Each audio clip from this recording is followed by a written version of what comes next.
What's up, everybody? It's the Traveler here. Awesome. So, lots of things to talk about today. We had the show, went down to Ames on last Friday, down to the Angry Irishman. Big thank you to Robert and Eric and Jeff, my buds, who came out to support me. Really appreciate it. And got to meet a lot of cool people. Ames is a cool town. I was really excited that they were very supportive of live music, but also original music. That was cool. That was awesome. You know, I find with my shows up here in Minnesota, people like cover music, which is cool. I like doing that too. I think it's important to have a repertoire of both. Cover music and original music. I mean, if you're not into writing, that's cool too. Like, you know, learning and sometimes rearranging, you know, putting a different twist on a cover song, maybe turning it into a different genre. That can be its own kind of creativity. And also too, just studying music and trying to learn from artists that came before us. It's always a good time. But I like to write as well. I mean, I feel like I've had writer's block for a while. I mean, not really. I mean, we did the album. I did the Traveler album like a couple years ago. It's been about 2.5 years since I released that. And I mean, I've written some stuff with Evan and Shane and the Droids You're Looking For. We're working on our new album this winter. I'm excited to finally get that done and be able to share that with you. If nobody knows, the Droids You're Looking For is a band that I'm in, and we kind of do both originals and covers too. Like I said, around here, I live in Alexandria, Minnesota, and I find a lot of the gigs around here, venues are looking for cover bands. You know, that's what they want. That's what they're into. And so we do have quite a repertoire of covers with the band, as well as myself. I could do a night of covers. But we do have original music. Now, the thing about the Droids You're Looking For is, I mean, it is about Star Wars, but it's also not. So if you do like Star Wars, if you're into, you like Star Wars movies, you're kind of a Star Wars fan, I think there's certain jokes in the lyrics that you will appreciate that are references to Star Wars. But the songs themselves are not really necessarily about Star Wars. They're kind of just songs, you know. Probably my favorite example is the song Chewtaka. Evan wrote that. It was more about his pet peeve of people talking to them while they're eating or, like, you know, chewing with their mouth open. It's just, like, gross. And obviously it sounds like Chewbacca, but it doesn't necessarily have anything to do with Star Wars. So that's kind of the vibe. Is if you like Star Wars, you'll get an extra special appreciation out of it. And usually when you come see us, we're in some kind of costume. I always wear my Chewie pajamas, and Evan likes to dress up as Han Solo, and Shane usually has like some Vader costumery on. Trying to expand and get different costumes. I wouldn't mind doing like a Qui-Gon.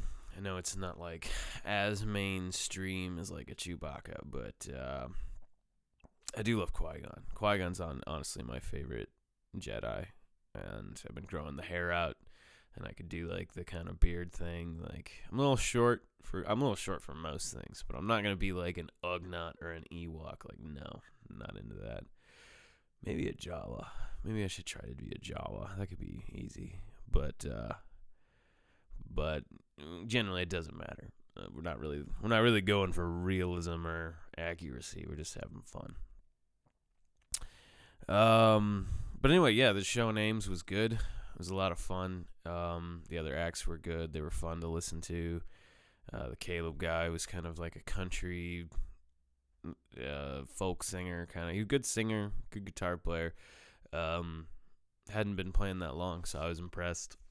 The second guy, his name was Keith. He was an instrumental. He had like these instrumental guitar songs, really well put together. Amazing guitar player. I enjoyed it a lot. But this is something I wanted to ask about because I heard some feedback from the rumblings in the crowd, and even my friend Jeff was like, if I wasn't really here for you, I wouldn't be into this. And it kind of, I mean, I like instrumentals. I really enjoyed what he did, and he was very skilled, so I was impressed and thoroughly enjoyed it. But is this a thing? People don't like instrumentals, and why is that? I want to know more about this. Why are lyrics so important? I mean, I understand why they're important, kind of. I mean, I write lyrics, and it is fun to analyze lyrics, and obviously, like, a lot of story, like, to add the story to the song, add that narrative can help you get invested. But I mean, a lot of times I think, especially in a bar setting, people aren't necessarily paying attention to the lyrics anyway. So why are they so important? Why are instrumentals so off-putting? Because there's definitely some people that left. There's definitely some people that were in the bar having fun, and then they were not into I did observe that people were not into the instrumentals as much.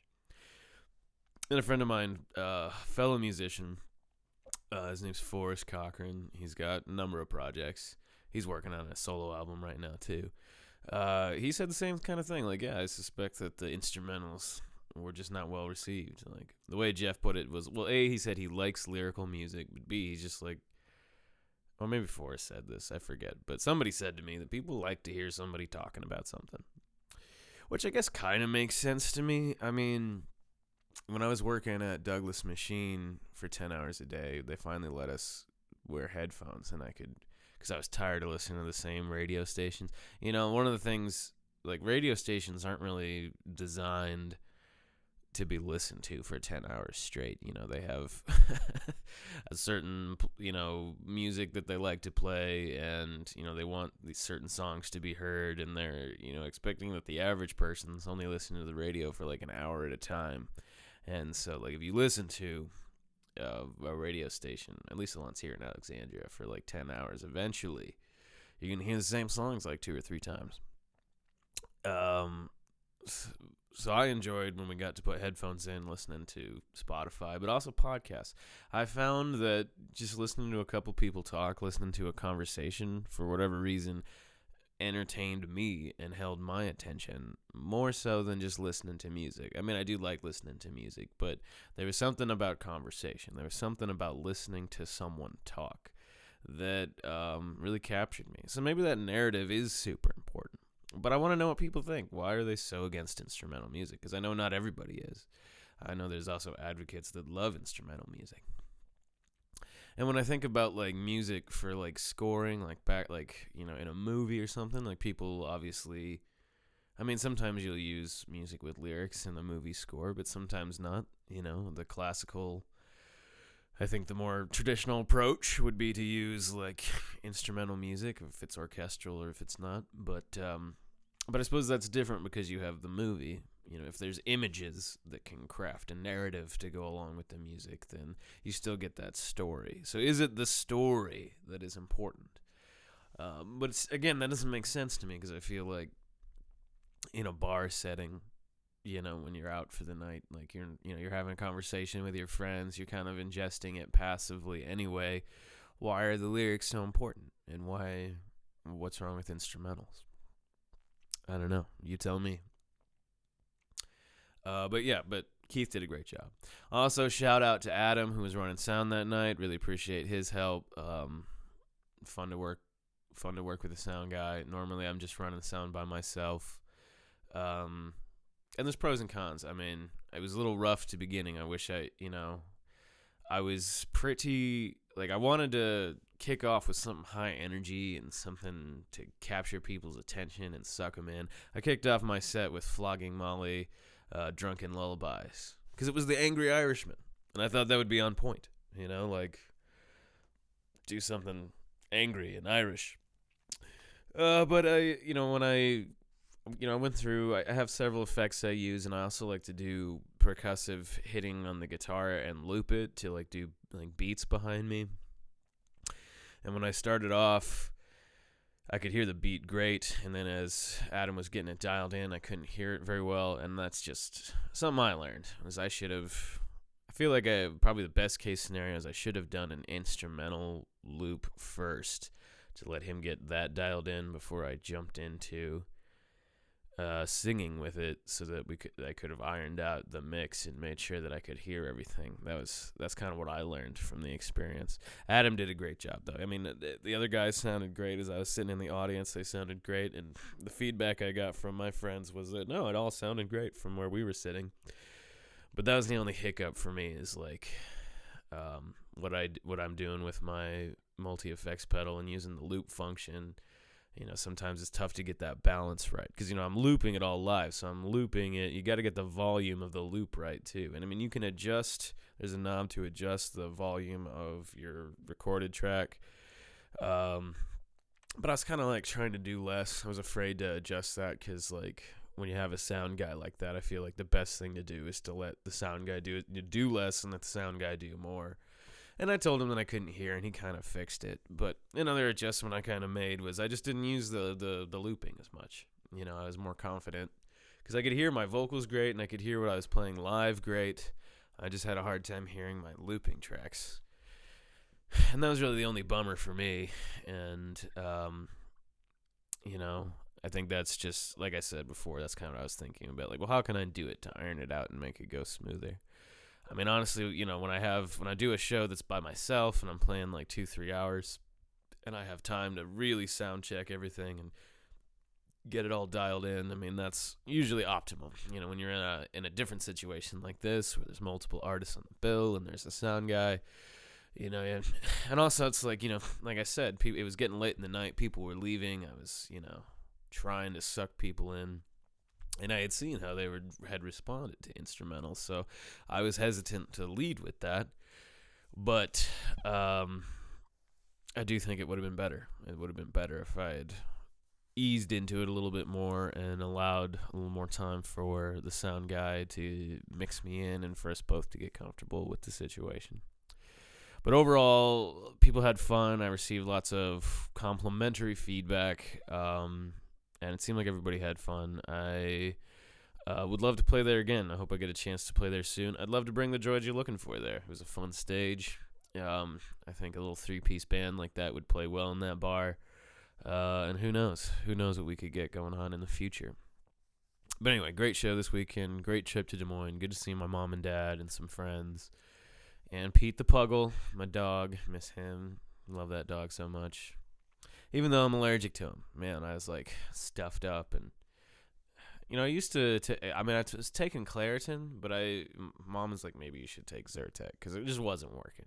Like, I don't know. I used to take Claritin and be fine around the dog, but for whatever reason, wasn't working. And it sucks because I can't not pet him. I can't not cuddle with him. I love him too much. So yeah, I don't know. I'm gonna have to figure that out. But anyway, great weekend. Coming up, we got the Yesternight performance this Thursday. Yesternight starts at 8 p.m. On KX92. And if you're not in Alexandria, you can stream KX92 somewhere on the internet. I know it's possible. But I'm excited for that. Rexford wants me to play like a heavy rock song live, like an acoustic version of some like metal song. That's kind of the difference. The KX92 in general is more of like a 80s classic rock, like hair metal, like rock and roll. But Rexford Yesternight, his show Yesternight, which is Thursdays, 8 to 12, I think. Pardon me. He does more like heavy metal music and occasionally some punk too. And I've been working on. I had practice with the droids last night, which was a lot of fun. And we're working on some new tunes. One of the songs we're working on is doing "Rage Against the Machine," "Killing in the Name of." And so I think I'm gonna try to do that. I'm working on it anyway, and I think it will fit his vibe, and I think I can make it work acoustically. I think. I'm still working on it. It's still pretty rough, but that's what I'm working on this week to try and get ready for Yesternight. Other new tunes we're working on "Lonely Day" by System of a Down, and we're trying to put a punk rock spin on "Gangster's Paradise" by Coolio, like kind of genre shift that into our style. If you haven't heard us do the MIB song by Will Smith, I think that's like another kind of rap song that we like. Honestly, I stole that idea from a Pop Goes Punk album. There was another band that did it. I forget the name of the band, but my wife really pushed for that. She loved that version of the MIB song, and it kind of fits with our science fiction-y stuff. So it was like, yeah, let's do this. But I think we're gonna try and do it again. Evan really wants to do Gangster's Paradise, and so not Amish Paradise. Although maybe we'll get bored and use the Weird Al lyrics sometime. But that's what we got coming up in Droids. I mean, that's pretty fun. We don't have any shows coming up for Droids yet. Like, again, we're still kind of focusing on trying to record and get our album done. And yeah, who knows? Hopefully we'll get some stuff lined up for the summer, and so you can come see Droids do some shows. And I want to do a podcast with Evan. I want to do another one of these interviews with Evan to kind of talk about the history of Droids, how we got together. So hopefully that's coming up soon. Because I want to do some conversations. You know, as much as I love sitting here listening to myself talk. I love the sound of my own voice, which sounds egotistical, but oh well. You know,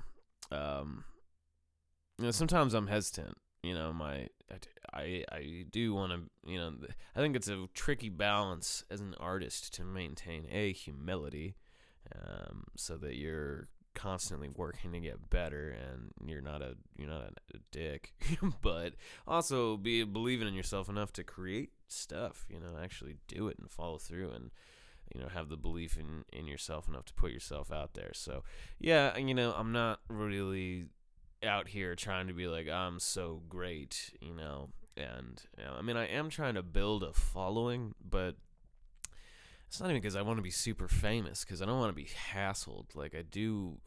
Like, that seems annoying. Fame does seem annoying at a certain point, but on the other hand, it also seems necessary. I mean, I want to be successful as an artist. I want to be successful as a performer, and that doesn't seem possible unless, you know, I put myself out there and create a following. So I'm out here trying to connect with people, and I'm trying to get people interested in what I'm doing, because it seems necessary for my business. But, you know, it's a double-edged sword. I don't necessarily want to have to deal with the fame, and I also don't necessarily think that you know, I'm just a guy. It's not like I'm all that special. I think that anybody could do this. You know, chase your dream, follow your passion. Yeah, everyone's interesting. There's nothing about me that's necessarily more interesting than anybody else. It's just, here I am trying to, you know, put stuff out there. That's really the only difference. And so,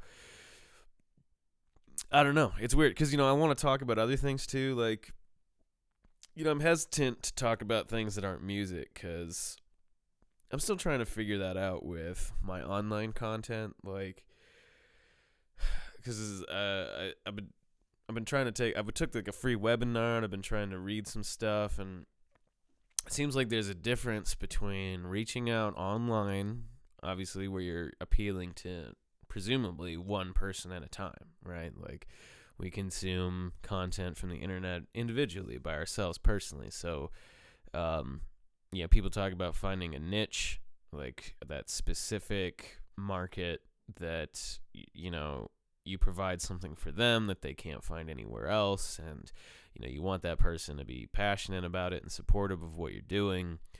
As opposed to being live, you're playing to a room full of people with a varied amount of, you know, with varying interests. And, you know, live, I have prided myself on being versatile and having a broad appeal and playing a wide variety of music and being able to find at least a song that can appeal to everybody in the room. Maybe they didn't like every song I played, but there's a song that I played that they're like, oh man, I love that song. So here I am trying to use the internet to promote my live shows, and I'm like, how do I marry these seemingly contradictory philosophies? You know, I don't know. I'm still trying to figure that out. But like I said, in referencing to like, oh man, do I believe in myself? Like, you know, I want to talk about certain things. Obviously, I'm pretty nerdy. I have an interest in science fiction, a passion for science fiction. I mean, I love Star Trek. I love Star Wars. I love Firefly was obviously a show, short-lived show, only one season and a movie, but a show that I drew a lot of inspiration from, even in when I came up with the concept for the lyrics for my album. Um, so I love stories that are set in this sort of fantasy space, this idea of exploration, the freedom of being in like a ship and getting to go explore and see something new and going on adventures. Like, I love that stuff. Also, I love lasers. Who doesn't love lasers? But I'm hesitant to like really do a show about that because there's people out there that are super fans that have just done this incredible amount of research and know this incredible amount of information about these shows, and I really don't feel that way. I feel kind of self-conscious about my fandom interests because I'm not, it's a part of who I am, but I don't necessarily want to commit to like do it, dedicating my life to researching some of this other stuff.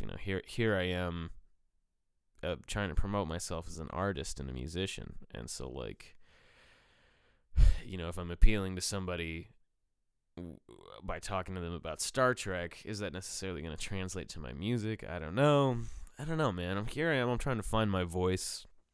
I mean, this is the first time I'm doing something like this. Like, up to this point, I've done like videos, and I wanted to try something a little bit longer form. I really enjoyed listening to podcasts, and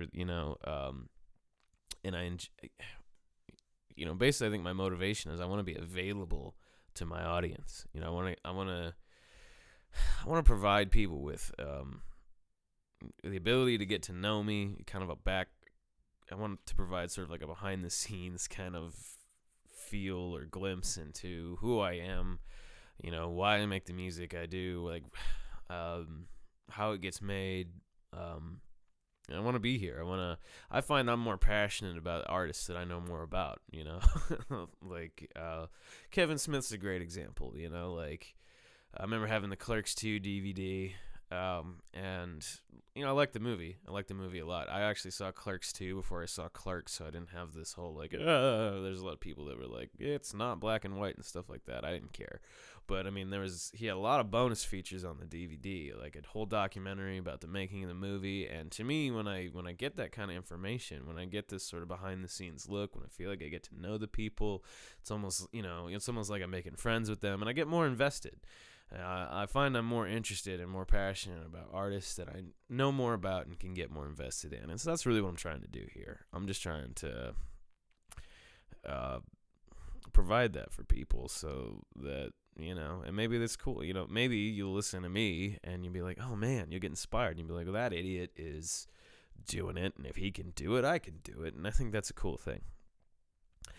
Because overall, definitely a message I want to spread is that we should just support each other. I think too often I see examples of people trying to tear each other down or bully each other, or and I think there's just too much conflict. I mean, I think when you look at the marvels of the modern age, these things that have been really powerful, that have brought us together, like the internet is this wonderful thing that has brought us together, and that infrastructure wouldn't have gotten built if we hadn't cooperated, right? If we hadn't come together to like share ideas and work together to build the hardware and industrialization and being able to make all this cool stuff, whether it's the infrastructure for like cell phones and the internet, or even just roads and stuff. These things that connect us have been incredibly powerful, and working together has been incredibly powerful. And not that competition isn't a good thing. Like, it's not like that. I don't think that a competitive spirit is bad in and of itself. I think that competition can be a great tool for driving excellence, for driving innovation, for creativity. Like, competition is good to a certain point as a tool, but I think there's a balance to everything. and too much competition, where when it gets taken too far, where people get greedy, or they start to like have a complex about being the best, or they think that they're right and other people are wrong. I mean, especially in the context of like art, I think that's unhealthy. I think that's bad. Um, I'm against that, and so I don't know. My message overall, and I'll say it over and over again because I think that it seems like a simple idea to me, but one that I don't witness often enough to make me feel like I cannot say it, is that we should support each other. Just support each other. I mean, take care of yourself. You got to look out for yourself too. Like, make sure that you're healthy and that you're taken care of. I don't think that you should neglect yourself in the effort of supporting each other, but when you can, like, instead of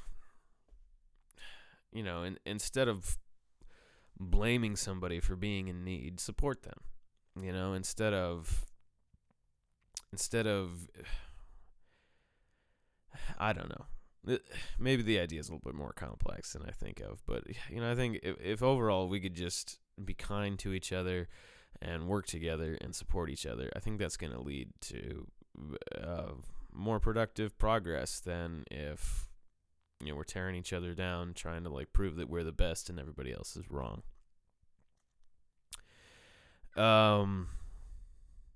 Which is probably an idea that I get from Star Trek even. But anyway, I think I'm going to try and, I don't know where to go with my online stuff is kind of what I'm saying. Like, do I talk about Star Trek or do I just talk about music? I mean, I think that there's room for both. I mean, if you look at my first album, really there's like 3 songs, and I think I'll make a video of just these 3 songs because I was kind of conflicted. On the one hand, I wanted to develop this premise, right? Like, I wrote this radio script from when I was helping out the Lakes area radio theater. I used to volunteer there doing some sound editing and some voice acting. And I wrote a script, and at the time I called it the Amity because that was the name of the ship at the time. Now I call the ship the Traveler, kind of to add another layer of meaning to what the Traveler is. But it was a story about this crew that basically, like, Jake and Laszlo are kind of like petty criminals in this universe set about 500 years in the future, and there's this guy named Bo who lives on this planet Jezra, who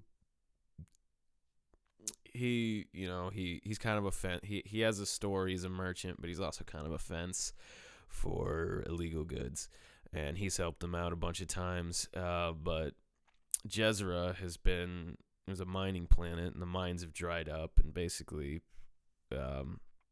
people have moved off planet, and he's not making any money anymore, and he can't keep up with his taxes. And when you can't keep up with your taxes in this universe, you get arrested and you get thrown into a labor camp.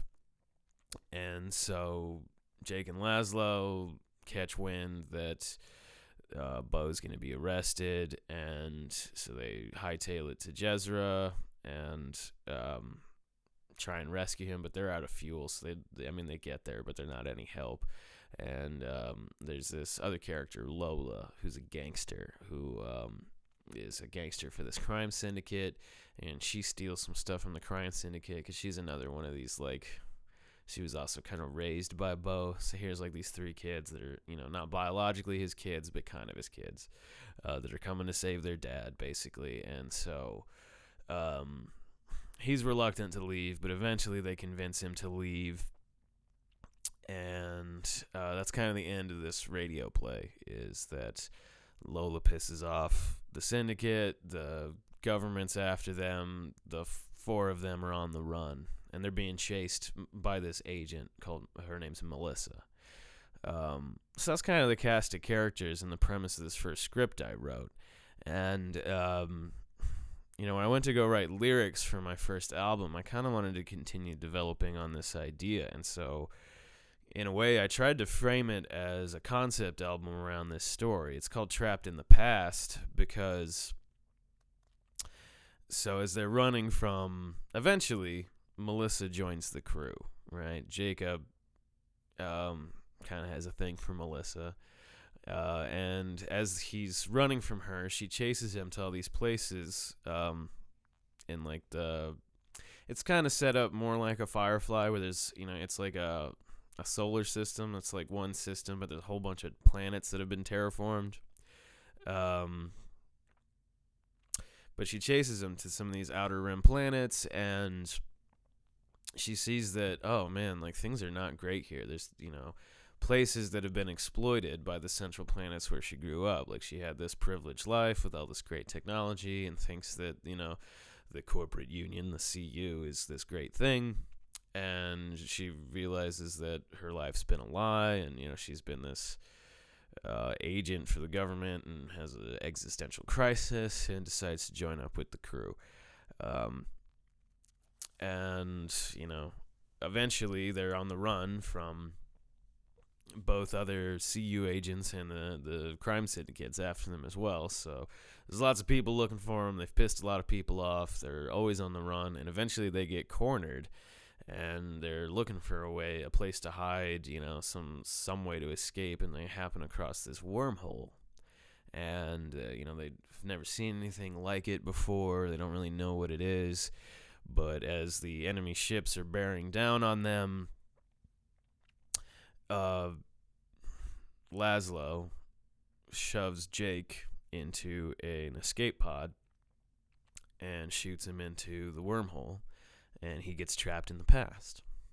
Which basically the concept for my album, Trapped in the Past. The title track is Trapped in the Past. It kind of is a narrative of that story, and the songs in the album are supposed to be written from the perspective of this character that came from the future. He's never, they live on this system of planets that have been terraformed, and the Earth, like just like in Firefly, like Earth got used up or was destroyed or poisoned. Basically this idea that climate change, like that we did, through our development of technology and industrialization, we've poisoned the planet to a point where we had to leave Earth and figure something else out. Like, there wasn't enough resources for everybody. So he ends up here on Earth in the past, and he's like, oh man, like, on the one hand, like, I can't believe I actually get to see, like, Earth. And on the other hand, he has this perspective of knowing that there's, like, this impending doom. Which is kind of what the song Lost is about on my album. There's some songs that, I tried to tie every song into his perspective, but I also tried to write songs that if you didn't know anything about all this backstory or this concept, that it didn't matter, that you could still enjoy the song. So, like, songs like Life is a Mess and Can't Waste Another Minute, are just kind of about life, and I think relate to his perspective of that, man, like, life is messy sometimes, or like, we got to seize the day. You never really know what's going to happen, and we might as well just live life to the fullest while we can. It makes sense coming from his narrative, but there are really more singles that aren't super tied into this story. Secret Love Affair is a good song. Honestly, at first I wrote that song just about, like, the early days of my courtship with my wife in real life, but I tied it into the story by making it about Jake and Melissa and how, they're, on this really little ship. The Traveler, what's great, the Traveler, like, their ship is, it's kind of like the Winnebago of the universe. There's like a kitchen, there's quarters for everybody, there's some storage space, there's a cockpit, but, like, it's little, like, there's, like, one common area, like, it's a little ship, it's hard to hide that, like, romance is going on, but, like, she thinks he's gross, and it's like, don't you tell anybody that we got together. And so there's this, like, secret love affair that does tie into the story, but honestly, if you've ever really more, it's like if you've ever had, like, a work romance, I think you would, or a romance where, like, you just, in the early days, you're just like, well, we don't need to be, like, let's not tell anybody yet, but, like, everybody knows. That's kind of what that song's about. But the songs that tie most into this narrative, I mean, you have Trapped in the Past, obviously. And then there's I Miss Flying, which is really just him talking about how he wishes he misses his ship and he could wish it, he really misses flying through outer space because of all the, just the freedom of it, being able to go wherever you want to go. And the Traveler was a fast ship. They kind of were able to modify it to be faster than it was. But the reason it was called the Traveler is because it's a ship that can get you where to go. It's not like it has any weapons, but it's reliable, and it's the kind of, it's something that can get you around the universe. It's not a big cruise ship. It's not a fighter ship. It's not a warship. It's just the Traveler. But it was fast, and it did allow him the freedom to live his life, and he misses it. And then there's Odyssey, which is about, how he, doesn't know if he's ever going to get home, but he might as well enjoy the journey. Like, even though he has no idea how to get home at all, he feels better at least trying to look, even though it might seem hopeless. Putting an effort towards the hopeless cause that helps him sleep at night. At least he's not giving up. But I would say those three are the strongest tied to the narrative. The Trapped in the Past, I Miss Flying, and Odyssey. Then there's We Made It, which is probably my heaviest song. Honestly, I wrote that song about like New Year's. I challenged my buddy Ben Stock because we were doing shows at the Palmer House, and I was like, hey man, let's have like a songwriting competition. I was watching a lot of Skin Wars at the time, so I was kind of more into like, hey man, let's have like a competition. Like I said, I think competition is helpful sometimes to drive creativity. And we were having a show like on New Year's Eve, and I was like, let's write a song about like New Year's and see what's up. And he wrote a cool song, kind of had like a Hank Williams vibe.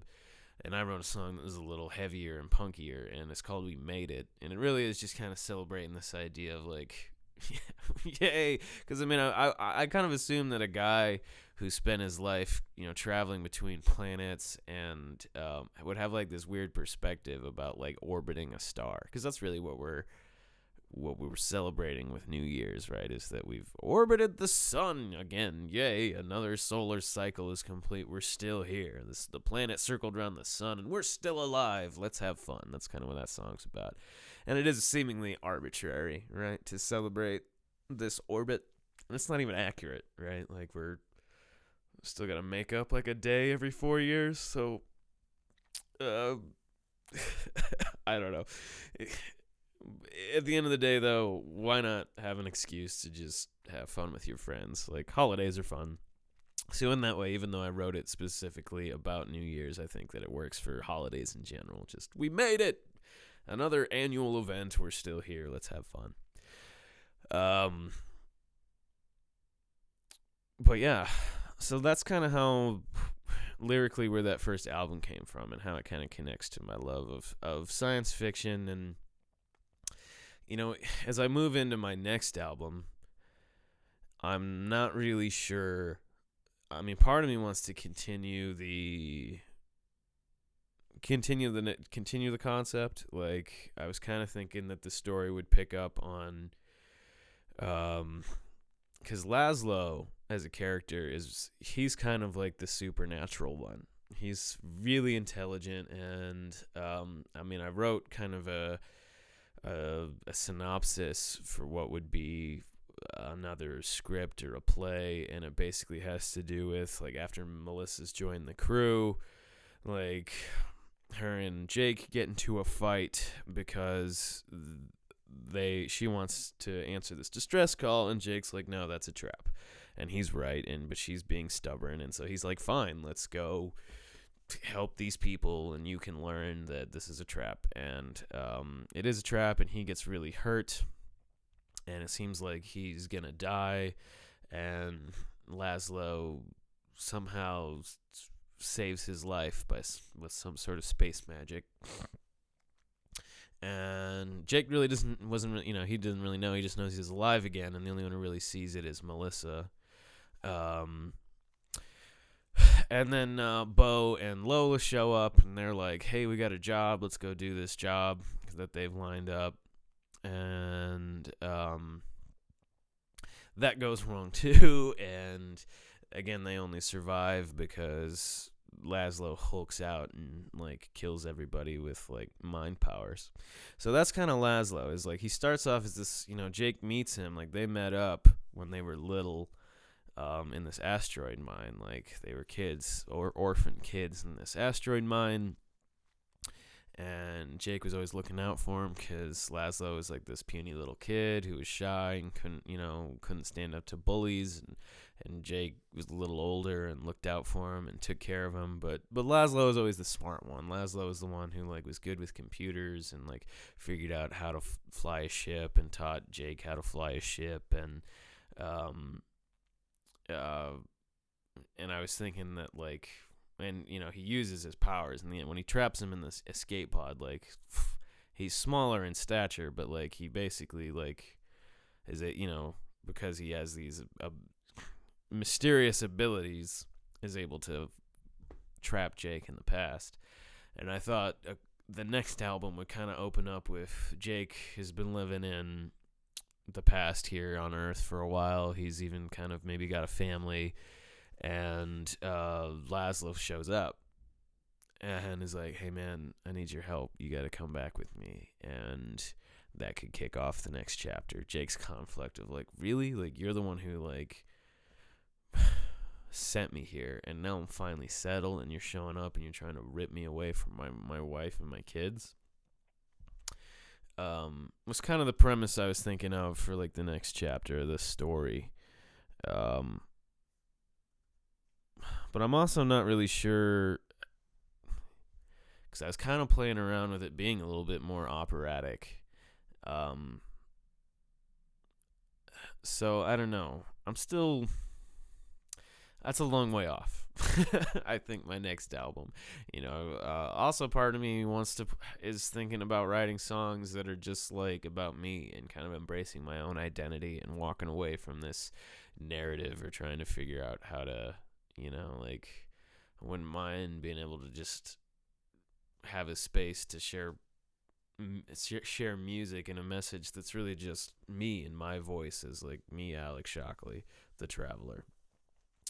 So I don't really know. Maybe I'll eventually figure out how to do both. Maybe I'll be able to frame this opera in a way that it is like its own project and that the Traveler is also just me. I mean, the Traveler to me had many different meanings as like a name. Like on the one hand, it was in reference to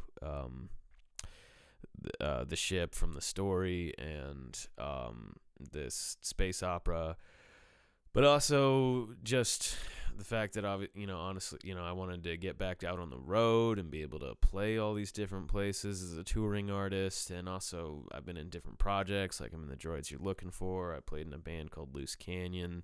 I got my own thing, like how I could travel from project to project and play different kinds of genres and different kinds of music. And also, I've been playing drums in one band and bass in another and guitar and singing, and I play keyboards, and so I could travel between instruments.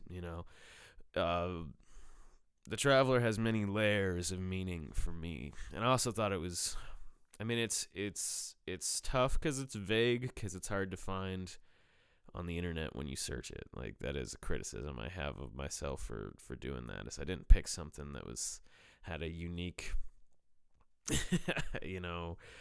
sound. Like I was in a band called the Dirty Reggae Punks, and when you search the Dirty Reggae Punks, you find them.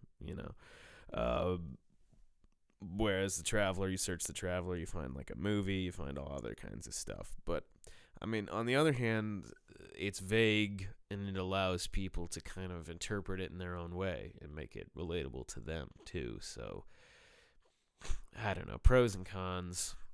I'm kind of committed to it at this point. And I like being the Traveler because to me it does have many special meanings to me as to what being the Traveler is. But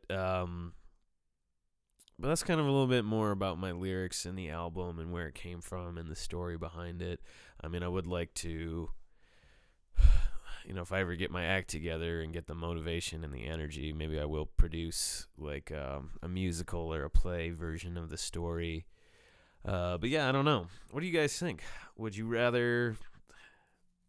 What what do you think speaks better to you? Like, because here I am trying to find my voice and come into myself as an artist, and like I feel an urge to just be authentic and write songs that are about me and relate it to my real life. But on the other hand, I like to tell stories. Like, what do you want to hear next? Do you want to hear music that's just from me, or do you really dig this whole concept in this sort of fictional universe? And should I base my music on that still, or I don't know. I'd love to hear people's opinion and what they want. Again, a reminder that Friday I'll be playing at the Palmer House. Yeah, Friday the 13th. No, not is it the 13th? Friday the 13th? Let me check my calendar. I think it might be. Oh man, what am I doing? Doing a show on Friday the 13th. Is it the? It is Friday the 13th. I'll be playing, and the Palmer House is super haunted, so this is a bad idea. Or it could be the greatest idea. I don't know. So Sauk Center, the Palmer House Hotel. Yeah, come out and see the show on Friday the 13th if you dare.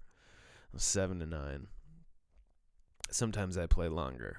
It depends. If people come out and have a great time, I'll play longer, but usually I just play 7 to 9.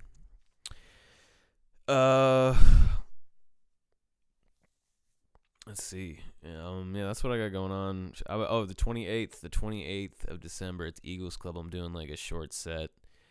Is part of a holiday show at the Eagles Club in the Alexandria. It's being put on by Ramp Productions and Disc Mill Records. It's a benefit show for St. Jude's Children's Hospital. If you go on my Facebook or the Traveler page and find the event, even if you can't make it and you want to donate to St. Jude's, there's a link there. Yeah, that's what I got coming up in December. In January, I got a show in Brainerd at the Roundhouse Brewery, and yeah, I'm working on trying to get some more stuff going on, trying to book more shows. And again, too, I'm trying to work on things like this with some music production stuff. I've been having a lot more fun, and I've been pretty excited about what I've been able to do with like making theme songs and stuff for the show. So if there's anybody else out there, or you know somebody who's interested in getting a theme song for their YouTube channel or their podcast, I'm definitely interested in helping them out. So they can just message me about that if you know somebody.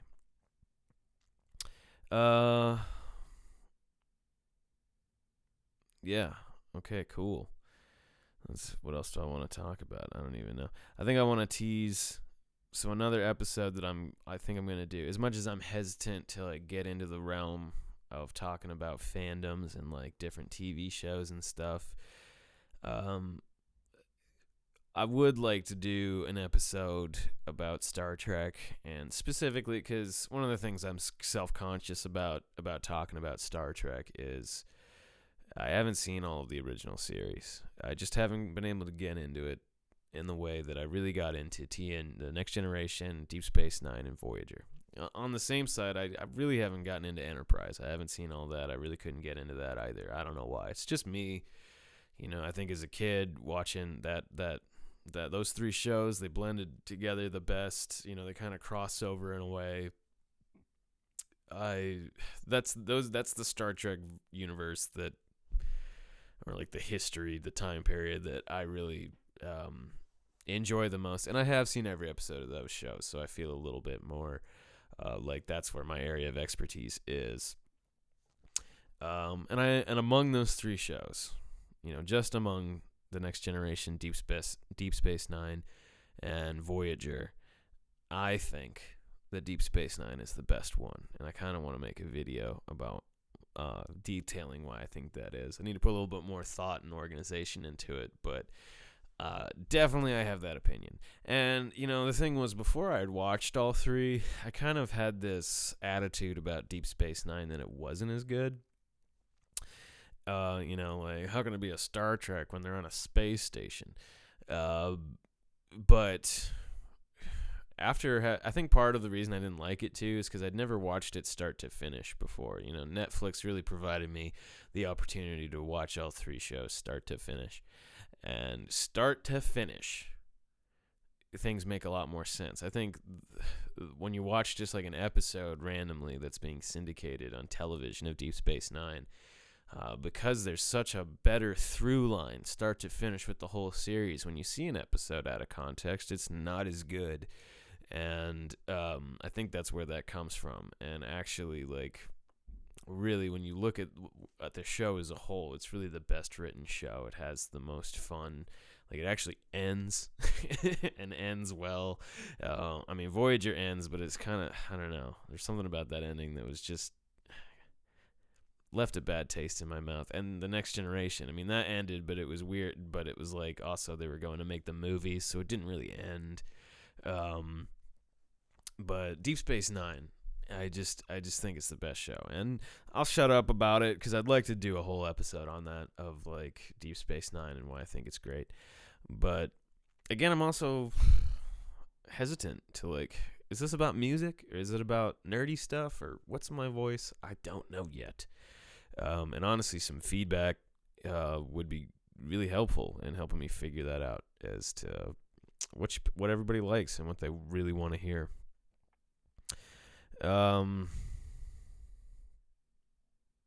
Yeah, and like The Mandalorian, like things like that I could talk about. I'm not going to talk about The Mandalorian, but if people wanted me to, I could talk about The Mandalorian. But also, everybody else is talking about The Mandalorian. Like, what's the point? What is the point about talking about some of these things? I don't know. What's the point of anything? I feel like that's just the existential crisis of an artist. Generally, I'm doing this to have fun. I'm also trying to, like, provide a living for myself, right? Like, that's a goal of mine, is to be able to sustain myself following my passion and be able to build a business. But on the other hand, the hippie part of me is like, who cares, man? Let's just have fun. But I don't know. I'm still trying to find my voice and figure out what it is I'm really trying to say here. Again, my overall message that I would want to just put out there as an artist is that we'll support each other. And I think I'll kind of wrap it up here with that. We're getting close to an hour. Hopefully I'll pad this with some music. I'll throw some music on here. I got a new single that I'm going to have coming out pretty soon, that I wrote about. My dad had like a health scare recently. He was in the hospital for like a month. He had like a tumor in his colon that they took out, and he's doing good now. He's on the mend. He's getting better. But there was definitely I wrote a song just kind of about being confronted with this idea that I might lose him. And, luckily I've got more time with him. But I've been working on that. I'm working on that single here at home, and I might be releasing that soon. So look forward to that. But that's kind of what I'm talking about, is with the next album that I'm putting out, is like, oh man, here's these songs that are really just about me. And I could frame that in a way in the story, like I've done in the past with like Secret Love Affair. Found a way to frame that similar moment in the context of the story, but like, I don't know if I want to. I don't know. This is a tough thing about an artist, is there's no real rules. You can kind of do whatever you want. You just got to figure out what you want to do, and sometimes I don't know. Sometimes it takes me a minute to figure out. But that's what I think is beautiful about this podcast thing, is you can kind of be here for that, and I can say these things, and you can kind of see, like, oh yeah, he didn't have it figured out at one point. It's okay that I don't have my art figured out if you're an artist. Because that's just, it happens. Art is a process. At one point the ship was called the Amity as opposed to the Traveler. Because like the Amity is like friendship, so that was kind of my idea. Is like, oh, it's the friendship, but I didn't like that as much, so I changed it to the Traveler because it fed into the whole vibe of my music thing a little bit better. I thought it was a better name. Art is a process. Art is a process.